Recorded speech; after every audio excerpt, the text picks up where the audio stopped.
Hey, welcome back to another episode of Bite-Sized Media Making with CME. I'm Cindy Candelario, your host, and in today's episode, we're going to do a really special treat. We're going to teach you how to go into the VR views using Adobe Premiere. Let's get into it.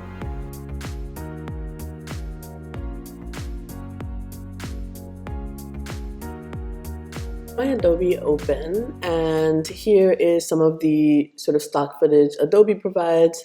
I have downloaded here some 360 assets from the Adobe website, which we can link in this video as well if you want to just acclimate to the process without having your own clips. But if you do have your own clips, you would just insert your clips into this media slot here. I'm going to grab some of that 360 footage given to me by Adobe. And here it shows me that hand where I can drag, but it won't let me actually drag through. There is one missing step. So what we're going to do, we're going to take our mouse and go over to this button editor. And down here to the bottom left is the toggle VR video display. I'm going to drag and drop that right onto our toolbar.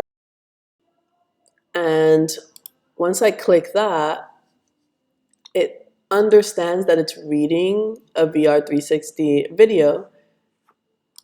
And now I can drag and see that full 360 purpose on Premiere's interface.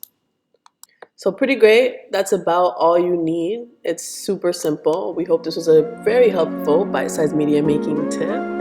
Please like, subscribe, follow us for more, and we'll see you next episode.